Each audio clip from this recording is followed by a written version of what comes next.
Charlie loved this country, and he loved partnering with organizations that truly stand for what makes America great. One of our most trusted partners, AMAC, the Association of Mature American Citizens, is doing something special in Charlie's honor. AMAC is offering free memberships to all ages. No credit card, no strings attached, just a chance to stand for faith, family, and freedom. Join this movement. Go to amac.us/Charlie today. That is amac.us/Charlie today. We're going to talk about the filibuster, and because we've had internal debates about the pros and cons of doing it. Now, I think back to Kirsten Sinema. We should set the bigger context here, because if they haven't seen it, it's that. So we have the filibuster right now. Yeah. Basically, it's 60 what it is. Threshold. What it is the filibuster is you only need 50 votes to pass a piece of legislation. 50 plus the vice president as a tiebreaker. You only need that to pass legislation, but they have no limit on debate, basically, and you can extend debate indefinitely, and you need 60 votes to overcome... For cloture. For cloture, which is where they vote to end debate. Yep. Now, this has been curtailed back over time. It used to basically be you could do it on anything, and then they rolled it back for Supreme Court justices, then any judicial nominations. Did they do it on another thing? It was definitely Supreme Court. It's definitely been rolled back over time, but it's remained for normal legislation. You can get around it with, the reconciliation, which they can do basically once or twice a year. But now President Trump has, and as you were saying, Democrats tried to get rid of it, but they failed because Sinema and Manchin weren't on board with it. They blocked it. Now President Trump has said Republicans should get rid of the filibuster. He's loudly agitating for it. He's saying he's going to make it, he's going to bring hell down on Republican senators who don't want to do it. But so far, Senator Thune and others have not sounded terribly interested in getting rid of it. Well, Thune is now saying that he doesn't have enough votes. That also true. And so basically, it would Trump be funny doesn't have if the Democrats votes. offered him the votes for it. You think they would? I wouldn't be... It's weird. Like, the more time passes, the more incentive they have to do it. Because if you're a Democrat...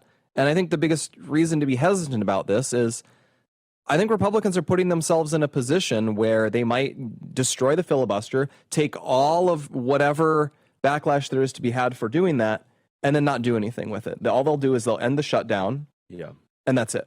Yeah, I tend to agree. So I don't think there's enough consensus within the Republican caucus to do anything useful with it. Exactly. Right, if you were going to nuke the filibuster, I would say at a minimum you want the following things. You want to fix the immigration system for real. So we have all these rules in place where this is what the judges who are blowing up all of our immigration stuff are relying on. They're saying, oh, you can't override the asylum proceedings. Oh, you have to give these people the right to these hearings before they can be deported. You could throw out all of that. You could pass a new bill that has way harsher on illegal immigrants, radically curtails whatever BS rights they're being given before they're deported. You can limit legal immigration. You can... change the balance of who we're letting in, get rid of the diversity lottery, roll back H-1Bs because we're like losing our own skills in the workforce. Lots of things you could do there. You could mess with the college cartel. So for example, Biden was just trying to unilaterally forgive student loans. We could do something like say, we're going to roll back student loans. By the way, what we're going to do is if you ever want to get a student loan again as a college, you have to pay into this giant fund to fund this forgiveness. Imagine if we did that. We're like, hey, Harvard, if you ever want a federal grant again, you need to give us $10 billion out of your endowment to help deflate the student loan bubble. Reform that. You can radically deregulate huge chunks of America so that we can build more houses, build more infrastructure, remove those barriers that have made it so hard to build things in the United States. One thing after another. There's so many things you can do if you only need 50 votes to pass things and you're ready to do it. I worry the Republican Party isn't ready. No, they're not ready. They're not ready because it feels like this kind of came out of nowhere based on this shutdown fight, which now we find out that Sean Duffy's saying we're going to reduce air travel flights by 10% because there's staffing shortages and all kinds of stuff. But Trump is right that they are going to do this eventually. They will do this eventually. It's not a win. It's not an if. It's a win. So let's go ahead and this is 354. Trump warning about what will happen when they do. The first day, they're going to pack the court. They're going to make D.C. a state, and they're going to make Puerto Rico a state. So now they pick up 2 states, they pick up 4 senators, okay? You think you have problems? They're going to do all of the things. They're going to pick up electoral votes. It's going to be a very, very bad situation. And it's done. It's done. As soon as they attain power. Now, if we do what I'm saying, they'll most likely never attain power. Yeah. And so Trump is saying, here's why he wants to do it. 352.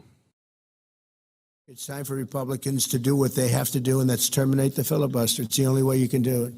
And if you don't terminate the filibuster, you'll be in bad shape. We won't pass any legislation. And, John, I think they've done an extension every single time they've ever been asked forever. But if they won't do an extension, they won't do any bill, even a simple bill. And we should do our own bills. We should get out. We should do our own bills. We should open up. We should start tonight with the country's open. Congratulations. Then we should pass voter ID. We should pass no mail-in voting. We should pass all the things that we want to pass, make our elections secure and safe, because California is a disaster. Many of the states are disasters. But can you imagine when they vote almost unanimously against voter ID? All we want is voter ID. Yeah, I mean, I have legal questions of whether or not you could do it for keep in federal mind, elections. everything we do. Keep in mind, everything we do will be blocked by some lower district court. So that would, honestly, if you want to get rid of the filibuster and, for example, do those reforms that were discussed on what lower courts can do with injunctions. I think we had Senator Leon to talk about that once.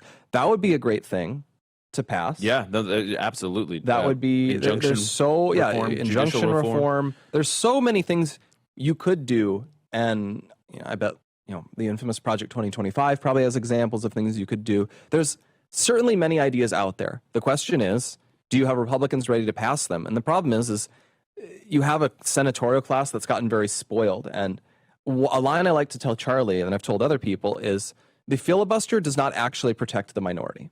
The filibuster protects the majority from votes it doesn't want to take. And Republicans are a masterclass of that, because a lot of Republicans, for example, don't want to reduce illegal immigration or legal immigration. And what they can do is they confront as, I'm really concerned about this all immigration stuff. Sadly, we need 60 votes to pass anything. I'm so sorry. And then if you get rid of the filibuster, suddenly they're called out. Now they actually have to vote up or down on it, and they're caught out. Yeah, I mean, listen, if we had a more unified caucus, I'd be entertaining this right now. But the truth is, the political dynamics are the interesting part. So if we nuke the filibuster, we get saddled with the blame for doing that, right? Abolishing this tried and true, institution, or at least this procedural institution. But the truth is, we just simply do not have the votes. Throw up 392. This is John Thune is defying Trump on the filibuster. His explanation is that we do not have the votes, and I believe him. I think he's probably one of them, to be perfectly candid. And I mean, can you imagine McConnell voting to nuke the filibuster? Susan Collins, Murkowski, Rand Paul. I don't think they're ready to do it. And if they did do it, I'm really worried they wouldn't be ready to pass anything useful. And he probably is right. Democrats probably will get rid of it the next time they're in power, but it will depend what is the nature of their majority, if it exists. And it will also probably take them a little bit of time to do it. And as we're learning in these admins, the days and weeks that you have to actually pass things matter a lot. So if you want another example of how this party could be better, I think the House has been in recess for like 40 straight days or something like that. The House clearly just hates doing work. That could be a great bill to pass. What if we pressured them into passing a bill that said they actually have to work? Well, imagine getting them to pass that bill. I think this is another instance of Trump not being crazy, Trump just being early, and the party and the caucus is yet to catch up with him. I do tend to think that they are going to nuke the filibuster, and we are going to get up or down votes on Puerto Rico and D.C. becoming states. Maybe you get a John Fetterman that blocks it. Maybe you get some sane Democrats, but to stake your entire political and the fortune of the country on Democrat sanity, I think, is a losing formula.